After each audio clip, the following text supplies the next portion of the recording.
Você ouve agora o projeto Leitura Gazeta do Povo. Informação clara, conteúdo aprofundado e uma experiência que te acompanha onde você estiver. O primeiro e único partido negro da história do Brasil era de direita. Reportagem de Tiago Cordeiro, publicada pela Gazeta do Povo em 19 de junho de 2022. Em 7 de outubro de 1932, em São Paulo, o jornalista e político branco Plínio Salgado lançou a Ação Integralista Brasileira, com um manifesto nacionalista, anticomunista e católico. O lema do grupo era Deus, Pátria e Família. Pouco mais de um ano antes, a 16 de setembro de 1931, o intelectual negro Arlindo Veiga dos Santos havia lançado, também em São Paulo, a Frente Negra Brasileira, FNB, um grupo também nacionalista, anticomunista e católico. O lema de sua instituição era Deus, Pátria, Raça e Família. Naquela época, Plínio e Arlindo mantiveram um intenso intercâmbio, principalmente através de cartas. O ideário dos dois pensadores era muito parecido, e os integralistas, em geral, viam com bons olhos a parceria com o movimento negro. O ideal comum de ambas as organizações era o nacionalismo, afirma o historiador Petrônio Domingues, professor da Universidade Federal de Sergipe e especialista na história do movimento negro no Brasil. Há casos de integralistas negros que também participaram da Frente Negra, e há casos de integralistas que não eram negros, mas que chegaram a participar de atividades promovidas pela Frente. Sinal, diz o professor, de que os integralistas não expressavam publicamente preconceito contra os negros. Pelo contrário, o integralismo, como o próprio nome do movimento sugere, propõe uma integração da pátria. Nessa integração, havia lugar para os negros. O maior problema, tanto para os integralistas quanto para a FNB, eram os imigrantes. Arlindo Veiga dos Santos chegou a defender que os brasileiros valorizassem os negros como Hitler fazia com os alemães brancos. Que nos importa que Hitler não queira na sua terra o sangue negro? Isso mostra unicamente que a Alemanha Nova se orgulha de sua raça, ele escreveu. Nós também, nós brasileiros, temos raça. Não queremos saber de ariano, queremos o brasileiro negro e mestiço, que nunca traiu nem trairá a nação. Hitler, dizia ele, afirma a raça alemã. Nós afirmamos a raça brasileira, sobretudo no seu elemento mais forte, o negro brasileiro. Foi como representante da FNB em 1934 que Arlindo participou do primeiro Congresso Integralista Brasileiro, realizado em Vitória, no Espírito Santo. O jornal mantido pela instituição, chamado A Voz da Raça, abriu espaço para Plínio Salgado, que escreveu um artigo em que afirmava: o Brasil está repleto de companhias, sindicatos, bancos estrangeiros que lhe desceram as entranhas. O Brasil tem na barriga uma flora de partidos imorais. O Brasil sofre a sarna de uma imprensa escandalosa, quase toda vendida a grupos de panelinhas. O Brasil está atacado de gangrenas comunistas. O Brasil está deformado, feio, triste, gafento. Em 1936, a FNB se tornou o primeiro e até hoje o único partido político negro da história do Brasil.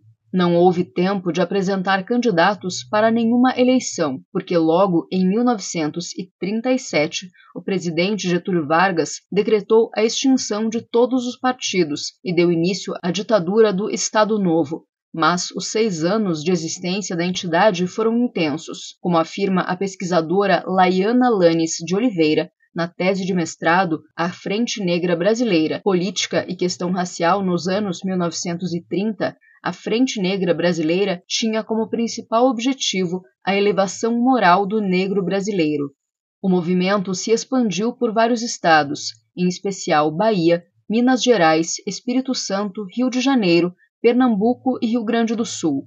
Alcançou estimados 20.000 sócios, que se dividiam entre diferentes atividades. O foco estava na educação. Em dezenas de cidades, a FNB passou a fornecer cursos de alfabetização e formação profissional. As professoras, em geral, eram negras, mas o grupo aceitava alunos de todas as etnias, como observou o escritor modernista Oswald de Andrade em 1937, ao participar de uma cerimônia realizada pela FNB no Teatro Municipal de São Paulo, em homenagem ao poeta negro Castro Alves. Se aqui vedes pretos e brancos irmanados e solidários, ide à sede de uma das organizações que nos dão este espetáculo, a Frente Negra Brasileira, e vereis como sinal dos tempos, cursando as suas aulas, nacionais brancos, europeus e até japoneses. Para os líderes do movimento, a educação era o melhor caminho para garantir melhores condições de vida para a população negra. Instrução é o que o negro precisa, afirmava em 1936 o Jornal do Movimento. O negro deve procurar se libertar dos grilhões da ignorância e quebrar as algemas vergosas do preconceito que o faz aniquilar.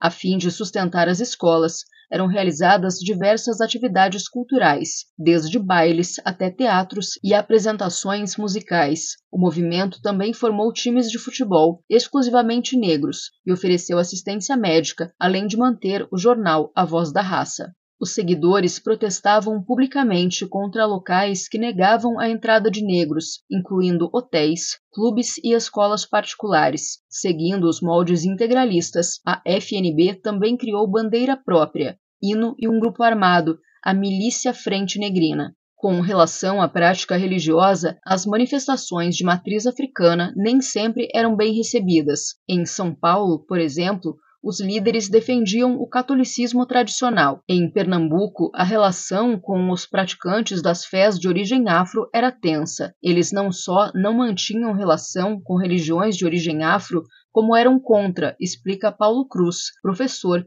e palestrante nas áreas de filosofia, educação e questões relacionadas ao racismo no Brasil, e colunista da Gazeta do Povo. A atuação política da FNB era expressiva. O grupo chegou a ser recebido por Getúlio Vargas. Levou ao presidente uma denúncia, a de que negros não eram aceitos na Guarda Civil de São Paulo. Em resposta, Getúlio Vargas teria prometido conceder 200 vagas exclusivamente para negros. O grupo se diferenciava pelo alcance e pela influência política. Efetivamente, a Frente Negra Brasileira abriu um canal de conexão com a sociedade e com o poder público, afirma Petrônio Domingues. As lideranças acreditavam que o negro, para mudar o quadro de desigualdades raciais, tinha que necessariamente buscar uma atuação como cidadão de direitos, mobilizado politicamente. Mas a política provocou divisões internas na FNB, que desde as origens abrigava membros mais aliados à esquerda.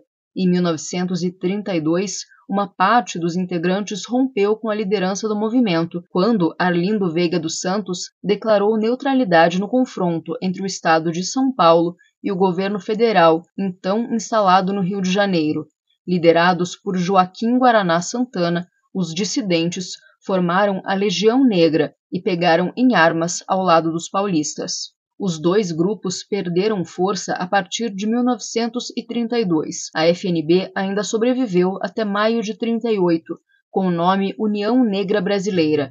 O Brasil nunca mais teve um partido político oficialmente negro. A partir de meados da década de 1970, a maior parte dos movimentos se aliou a grupos de esquerda. É a partir da ditadura militar que há essa guinada do movimento negro, que passa a se aproximar das correntes ligadas à esquerda. Esse movimento negro brasileiro sofre a influência externa, via Estados Unidos, dos movimentos em prol dos direitos civis, os Panteras Negras, o Black Power, figuras como Martin Luther King e Malcolm X. Em 2018, um grupo de lideranças formou a Nova Frente Negra Brasileira. Dessa vez, a orientação política é diferente. A entidade é conduzida principalmente por correligionários do Partido Socialismo e Liberdade, o PSOL, mas o professor Petrônio Domingues lembra que existem hoje lideranças negras também de direita. Hoje vemos grupos negros expressando seu desejo legítimo de se expressar politicamente seguindo outra linha de pensamento. Negros ligados à direita não são nenhuma novidade na história do Brasil. Para o professor Paulo Cruz, os ideais da Frente Negra são absolutamente notáveis e ainda atuais. Os militantes da época, diz ele, eram homens sem perspectiva, que de repente encontraram lideranças que estimulavam a educação financeira, fomentavam a importância da família, diziam que todo homem precisava deixar um legado para seus filhos. Ainda assim, diz ele, essa fase do movimento negro costuma ser ignorada. Arlindo Veiga dos Santos, que era um grande intelectual, foi escanteado pelas novas gerações, comenta. Os objetivos também mudaram, diz Paulo Cruz. A ideia da FNB era que a sociedade está aí, o governo não vai ajudar. E por isso, para superar a discriminação, temos que mostrar que temos capacidade. Mas num determinado momento, o movimento virou sua pauta e agora só quer arrumar um culpado pelas dificuldades que os negros enfrentam. Você ouviu a reportagem O Primeiro e Único Partido Negro da História do Brasil Era de Direita, publicada pela Gazeta do Povo. A leitura é de Cristina Cessiucchi.